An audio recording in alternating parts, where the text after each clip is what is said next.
కృష్ణా జిల్లా గన్నవరంలో Vijayawada airport authority committee member TDP senior నాయకులు పొట్లూరి బసవరావు జన్మదిన వేడుకలు ఘనంగా నిర్వహించారు. ఈ సందర్భంగా స్థానిక ఎమ్మెల్యేపై పొట్లూరి బసవరాజు ఫైర్ అయ్యారు. గత ఎన్నికల్లో టీడీపీ గెలుపు కోసం పనిచేసిన కార్యకర్తలందరినీ ఎమ్మెల్యే యార్లగడ్డ పక్కన పెట్టారని మండిపడ్డారు. రాబోయే రోజుల్లో ప్రజలు పార్టీ అవకాశం ఇస్తే తాను ఎమ్మెల్యేగా పోటీ చేయడానికి సిద్ధంగా ఉన్నానని తెలిపారు. స్థానిక సంస్థల ఎన్నికల్లో ఎలాంటి పరిస్థితులు ఉన్నాయనేది పార్టీకి వివరించామని తెలిపారు. పార్టీ ఏ నిర్ణయం తీసుకుంటే దానికి కట్టుబడి ఉంటానని అంటున్న Vijayawada airport authority committee member Potluri బసవరావుతో మా correspondent Rajkumar face to face. Gannavaram నియోజకవర్గంలో పొట్లూరి బసవరావు జన్మదిన వేడుకలు అత్యంత వైభవంగా జరిగినాయి. ప్రస్తుతం ఆయన మనతో ఉన్నారు. సార్ చెప్పండి, ప్రధానంగా ఎట్లా చూస్తారు ఇంత వైభవంగా జన్మదిన వేడుకలు? ప్రజలు స్వచ్ఛందంగా వచ్చి ఈ విధంగా పాల్గొంటారు, ఎట్లా చూస్తారు?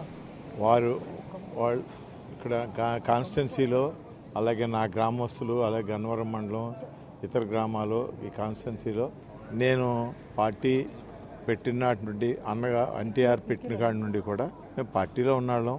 నేనంటే ప్రతి ఊర్లో కూడా నాకు పరిచయస్తులు, నేనంటే అభిమానంగా ఉండేవాళ్ళు, నాకు అభిమానం, నేను కూడా అభిమానంగా ఉండేవాళ్ళు ప్రతి గ్రామాల్లో ఉన్నారు. వాళ్ళు చాలామంది నేనంటే నన్ను అభిమానించే వాళ్ళందరూ కూడా పుట్టినరోజు అనే ఉద్దేశంతో వాళ్ళు నన్ను కలవడానికి, నాకు శుభాకాంక్షలు తెలియజేయడానికి వాళ్ళు వచ్చారు. అలాగే నా గ్రామస్తులు అందరూ కూడా వెల్లువెత్తినట్టుగా అందరూ కూడా బయటకు వచ్చి నాకు శుభాకాంక్షలు తెలియజేశారు. ప్రతి సంవత్సరం చేసుకుంటాను, కానీ ఈ సంవత్సరం ఇంకా అందరూ కూడా భారీగా చేయాలి అని కొంతమంది నాకు అభిమానులు కానీ, నా కుటుంబ సభ్యులు కానీ, నాతో ఉండే నా ఫ్రెండ్స్ కానీ, మిత్రులు కానీ, పార్టీలో ఉన్న మిత్రులు కానీ బాగా చేయాలని అన్నారు. వర్షం రాకపోతే ఇంకా ఎక్కువగా జరిగేది. వర్షం రావడంలో అపార్ట్మెంట్స్లోకి మార్చుకుని సెల్లార్లు పెట్టుకోవాల్సి వచ్చింది. మొన్న ప్రమాణ స్వీకారం కూడా నాదే సైటు. బాబు గారు, మన రాష్ట్ర ప్రభుత్వం ప్రమాణ స్వీకారం జరిగింది కూడా నాదే సైటు. అక్కడైనా టెంట్లు వేసుకుని అక్కడ కూడా పెట్టుకునేవాడిని, కానీ వర్షం ఇబ్బంది కలుగుద్దనే ఉద్దేశంతో ఇక్కడ పెట్టుకోవాల్సి వచ్చింది. ఇంటి దగ్గర పెడదాం ఉన్నాము. ఇదే నియోజకవర్గానికి మీరు ప్రాతినిధ్యం వహించాలని చాలా మంది ఆకాంక్షిస్తూ ఉన్నారు. దీన్ని ఎట్లా చూస్తారు? వీరందరి ఆకాంక్ష మేరకు ఏదన్నా త్వరలో దీనికి అవకాశం వచ్చారు? నాకు ఎప్పుడూ ఉంది ఆఫరు. గతంలో కూడా మొన్న ఎప్పుడూ కాన్స్టిట్యున్సీకి నేను ఎప్పుడు కోరుకోలే నేను ఎమ్మెల్యే అవ్వాలి, నేను నిలబడాలని. నేను మొన్న బొచ్చులజ్జండ్ గారు చనిపోయినప్పుడు కూడా నాకు ఆ అవకాశం ఇచ్చి పార్టీ అందరూ కూడా, పెద్ద పార్టీలో ఉన్న పెద్దలందరూ కూడా నన్ను MLA party incharge, Gannavaram constituency incharge చేయించుకోమన్నారు. ఇన్ఛార్జిగా రమ్మని పిలిపించారు. నేనే కొన్ని ఇబ్బందుల వలన నేను వద్దని అనుకుని ఆగాను. నాకు అలాంటి అప్పుడు ఎమ్మెల్యే ఇప్పుడప్పుడే ఎలక్షన్ ఏం లేదు కదా, ఇంకా 3.5 సంవత్సరాల పైన ఉంది. అందరూ కోరిక అనేది ఎప్పుడూ ఉంది, నా మీద ఎప్పుడూ కోరిక ఉంది. ఎందుకంటే నేను అందరితో భేద లేదు, ఉన్నాళ్ళు లేదు, లేనాళ్ళు లేదు, నా కుల విచక్ష లేదు. ప్రతి వాళ్ళతో కలిసిపోతా, నేను అందరితో బాగుంటా. నన్ను అభిమానించే వాళ్ళని నేను నా ప్రాణమైన ఇవ్వడానికి తిరుగుతా. అంటే దానికి ఒక బల ప్రదర్శనగానే ఈ యొక్క ఇది ఎలా చూడొచ్చు? బలం అయితే ఇది కాదు. బలం అయితే ఇంకా ఎక్కువ మంది వచ్చేవారు. నేను బలానికి పూనుకోవాలి, బలం చేయాలని. అంటే ఒక సాధారణంగా వేస్తేనే ఒక 10,000 మంది దాకా పాల్గొన్నారు. ఇంకా మీరు నిజంగా కనుక ప్రోత్సహిస్తే ఖచ్చితంగా నియోజకవర్గంలో చాలా ప్రభావం చూపించే అవకాశం ఉంది. ఎట్లా చూస్తారు?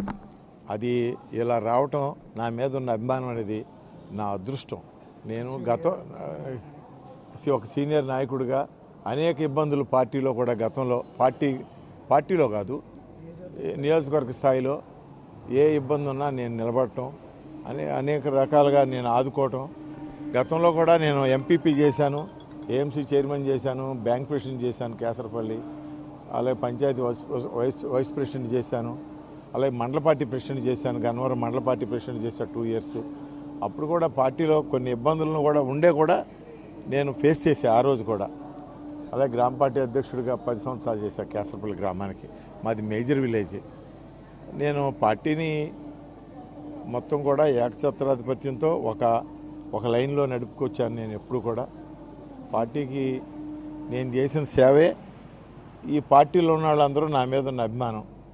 ఆ అభిమానమే ఈరోజు ఈ 8,000 మంది వచ్చినా 9,000 మంది వచ్చినా భోజనాలు 10,000 మంది వచ్చినా అది వాళ్ళు నా మీద చూపించిన ప్రేమాభిమానాలు. నాకు నాకంటే పెద్దవాళ్ళు నాకు ఆశీర్వాదం ఇవ్వటం కానివ్వండి, చిన్నాళ్ళందరూ అభినందనలు తెలియజేయడం కానివ్వండి, ఇదంతా కూడా ఈరోజు ఈ యొక్క భోజనానికి నాకు పుట్టినరోజు వేడుకకి వచ్చిన వాళ్ళందరికీ కూడా నేను ధన్యవాదాలు తెలియజేస్తా ఉన్నాను. వాళ్ళందరూ రావటం, నాకు ఈ శుభాకాంక్షలు తెలియజేయడం కూడా నేను ఒక అదృష్టంగా భావిస్తా ఉన్నాను. ఇంతమంది మీ మీద నమ్మకంతో ఉన్నారు, ఎలా ముందుకెళ్ళిపోతున్నారు? వీళ్ళందరినీ సమన్వయం చేసుకోవాల్సిన అవసరం ఉంది, ఏ విధంగా ముందుకెళ్లాల్సిన అవసరం ఉంది, ఏ విధంగా సార్? ఇప్పుడు అంత లేదు, లోతుగా ఇంకేముంది అసలు? ఇప్పుడు అంత లోతుగా ఏం లేదు కదా. నేను వైఎస్ సీఎం అప్పుడు తెలుగుదేశం పార్టీ తరఫున వాస్తవంగా గ్రామాల్లో ఇలాంటి విభేదాలు ఉన్నాయి కాబట్టి చాలా వరకు అంటే మీలాంటి వారందరూ కూడా సహకారం అందిస్తే రేపు స్థానిక సంస్థలు ఉన్నాయి కాబట్టి అధిష్టానం చూసుకుంటుంది. అదేదన్నా నేను మాట్లాడటానికి సరిపోను. అలాంటిది పార్టీలో చాలామంది పార్టీలో ఉన్న లీడర్స్ కానివ్వండి, పార్టీ సీనియర్స్ కానివ్వండి, గ్రామాల్లో పార్టీ కోసం పనిచేసిన వాళ్ళు కార్యకర్తలు కానివ్వండి, చాలామంది కొంచెం స్తబ్దతగా ఉంటా ఉన్నారు. అది పార్టీకి చూసుకుంటే అది నేను మాట్లాడాల్సిన విషయం కాదు, నేను మాట్లాడకూడదు కూడా. అంటే పార్టీకి నష్టం చేసే అవకాశం ఉంటుంది కదా సార్ ఖచ్చితంగా, ఎందుకంటే అలా స్తబ్దతగా ఉంటే, ఎందుకంటే గ్రామాల్లో వాళ్ళందరూ కూడా తిరిగి కష్టపడిన వాళ్ళు కాబట్టి ఇవాళ వాళ్ళు స్తబ్దతగా ఉంటే రేపు స్థానిక సంస్థల్లో ఇబ్బంది పడే అవకాశం ఉంటుంది. ఖచ్చితంగా మీలాంటి వాళ్ళు వారికి అండగా నిలవాల్సిన అవసరం ఉంది. బాబు గారి దృష్టిలో, లోకేష్ బాబు గారి దృష్టిలో, మా పార్టీ అధిష్టానం దృష్టిలో ఈ కాన్స్టిట్యున్సీలో ఉన్న పరిస్థితులు అంతా కూడా వాడి దృష్టిలో ఉంది, వాళ్ళు చూస్తారు. అది అనేది ఉంది. అంతకంటే నేను మాట్లాడకూడదు, తప్పు.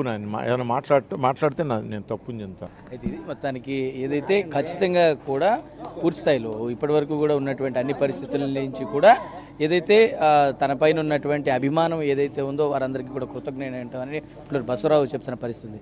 కెమెరా పర్సన్ సురేందర్తో Raj Kumar, Prime Nine News, Gannavaram నుంచి. ఇవి bulletin updates. Keep watching Prime Nine news.